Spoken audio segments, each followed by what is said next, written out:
woke up in the middle of the night. I says, what do you mean? He said, well, I heard voices in the truck, and it wasn't your voice.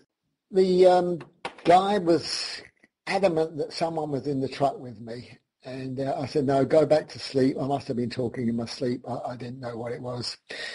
He went back in his tent, and I was in the truck, and half a day and thinking about what he said. And I thought, well, perhaps I may have been channeling Mosek in my sleep. This was probably the noise he heard. Right. And it's the only way I was, because I don't normally talk. No one, my wife's never told me I talk in my sleep, so this is the only thing I could think about. Anyhow, when I woke up in the morning, it dawned on me the whole story unfolded of what Mosek and what actually happened and how the ark got there. Oh, okay. Apparently Mosek and his men had stolen the ark from Solomon's temple, and he was going to sell it to a wealthy man in where we were going, the Bahrain Oasis, which was a crucial, years ago, it was a crucial place for a caravan station, and Bedouin traders, merchants, soldiers all went to this Bahrain Oasis. When I talk about an oasis, we're not talking of a little pond with a couple of palm trees. We're talking of, a place in the desert where there's a lot of trees, vegetation, a village, and all that sort of stuff. Like a little island, yeah. Yeah, like an island. And it seems that Mosek's men seemed to know that Mosek was going to get a lot of money, gold, whatever how he was going to get paid, to sell the ark to someone in this oasis, and they would only get a small proportion of the sale. And they did all the work and all the running around and everything else, and they felt they should get more of the boot and it should split each way. And Mosek overheard all this, the plot, so he thought, well, he probably wasn't a good man. He thought, well, I'm going to I can get to the man I've got to see, and I'll poison them all before they kill him and he'll have all the money then. So he poisoned them all, and this is all come out to me at the time through this, whatever happened at night, the channeling. And it seemed that he poisoned everyone, including one of the men who was actually guarding the ark. And before the poison set in, and he died, he speared Mosek, and that's why it never got there. And Mosek and his men were the bones probably there. I don't think they were the bones that I found, probably there. And to this day, it seems they went. Sorry. It's interesting because they may have been holed up in the only area that was safe in the middle of the desert where they were, which would have been in that cave. They were holed up in that cave for safety's sake and for shelter. And obviously the last guy who was dying figured out what had happened, that Mosek had poisoned him, and figured, I'm not going out without taking you with me, and took Mosek out with him. Yeah. Right. Yeah. It seems like to me that all his men went off into the spirit world except for Mosek, whose spirit stays with the ark until it's found. This is what it seems like. After taking the coordinates reading of the cave, we set out for the village, or the Bahrain Oasis, whatever you want to call it. Well, it's Bahrain Oasis, but it's a village. Apparently, my driver knew one of the archaeologists that has been working out there, and he introduced me to him. And he told me that an extremely wealthy governor of the oasis named Zed Konsu F. Ankh, that's how you pronounce it. I won't spell it out, but that's how you pronounce it. And apparently he lived in the 26th dynasty, which is between 685 and 525 BC. And this guy, Konsu, call him Konsu for short, was also shown as the second priest and the third priest of Ammon, who was the king. Ammon was the king of the gods. It was also depicted equal to the size of the king. This governor was like the king of Egypt. He was a very, very wealthy man, and he was under the Pharaoh king who was ever there.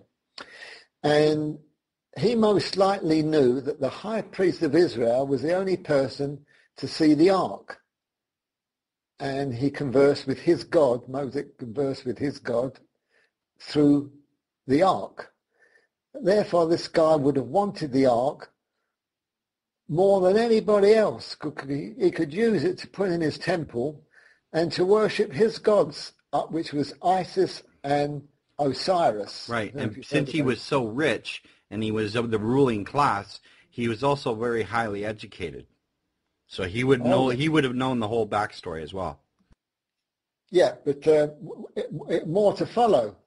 We found out that Dr. Hawass, well, not him, but an actual guy named Barak, who I knew, had found they excavated there, and they'd found over 10,000 golden mummies were discovered in the vicinity of where the tomb was of this guy. And apparently it looks like he was collecting golden treasures, which had been another reason why he wanted the ark. To add to his collection. Yeah, but when I got back to Spain, I did some more research, and I found out when the 26th dynasty was, and this guy reigned, was the same time during the time that the Solomon's Temple stood in Jerusalem, between 832 BC and 422 BC. So the time frame all matched. Everything matched. Right. It was amazing. I mean, one would say, well, when did all this happen? When was the ark supposed to have been lost, or it was lost when it disappeared from the scriptures? When was this guy, who apparently wealthy guy, to buy it? The time frame matched. It was the same time. Amazing. Yeah, it makes sense. All the again, we talked previously about the synchronicities in your life that led you up to this point, and the book goes into Arkquest. The book goes into way more detail about all of the synchronicities that are. I mean, it's really tremendous how many synchronicities in your life have led you to where you are. We're just covering a small layer of them here. Yeah, that's right. Just like a grain in the ocean. Anyhow, we went back to Cairo, and I was supposed to have met one of the archaeologists there. So he wasn't there for a few days. So I've never been to a place called Alexandria. That's northern, about 2 hours drive or train drive up to northern Egypt from Cairo. I thought, well, I'll go and do some sightseeing for a couple of days. Apparently there were 2 non-stop trains that take only a couple of hours. They're quite fast.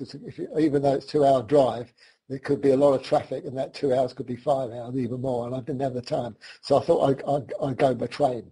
There was one at 8 o'clock, well, 8:05 actually, another one at 9:05. And you have to reserve the seat a day before to make sure you're going to get on the train. Otherwise, they're fully booked. But I want to get up there early, so I booked the 8:05 train, but I was told you can't book that. It's completely full, so you have to take the one an hour later. I'm a bit disappointed because an hour is a long time, for me to waste. Right. Anyhow, I got up early the next day to get to the station because Cairo itself is like a madhouse. The freeways, which I saw in California, when they're jam-packed, with nothing like Cairo. It's just like a complete zoo, and everybody drives crazy. It's a nightmare. Anyhow, I got up early that morning because I didn't want to miss the train, and I got to the station. The train was waiting there at the platform, and I gave the conductor my ticket to get on the train. He says, away. He spoke quite good English, actually. In fact, a lot of Egyptians do speak English. But the train is waiting at the station. It's the 8:05, and my ticket's for the 9:05, and the train's full. I can't get on it. So I didn't want to wait, and I pulled out $10, which I said is quite a lot of money, And I gave the guy, I said, can I come on the 8 o'clock? Because I don't mind sitting on the floor anywhere. Here's $10. He refused. He says, no, I can't take any money from you. Train's full, you can't get on it. But he must have felt sorry for him, because just as the train was pulling out, he grabbed me by my shoulders and with a smile, pulled me on the train and said, don't worry, you can sit on the floor. So I thanked him and pushed the $10 in his hand, but he wouldn't take it. But without him knowing, but he must have known afterwards, I stuck it in his pocket. Even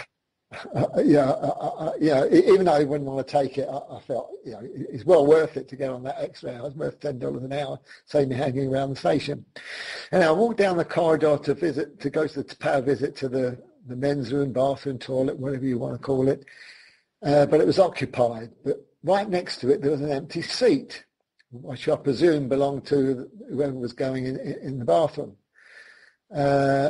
So I thought possibly, I'll just wait there in my turn and he'll come and take the seat and I'll go on. But the guy came out and walked into the next corridor of the train. And apparently this seat which I had was the only seat on the train which was vacant, which was, like you say, another synchronicity. Yeah. And I'm looking around and all the faces were all Egyptian, except for a woman sitting next to me who told me later she was American. And during the trip, I struck up a conversation with her, for 2 hours. She asked why I'm going out there and this, that, and the other. I briefly told her about the Ark and that, I'm hoping now it looks like I found the cave.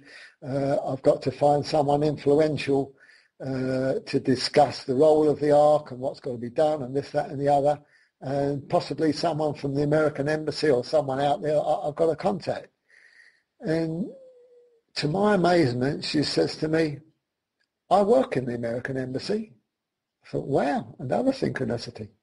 Wow. I said, whereabouts? She says, in Cairo. And my husband was a senior member there. But she says, I don't think you need someone in the embassy. You should be contacting someone in the UN, the United Nations, in Cairo. And the top man there was the guy who actually, he was the ex-Secretary General of United Nations called Boutros Ghali. He was one of the heads in Egypt, and of course he was the head of the United Nations. He was the former Secretary General of the United Nations, as I just said. Okay.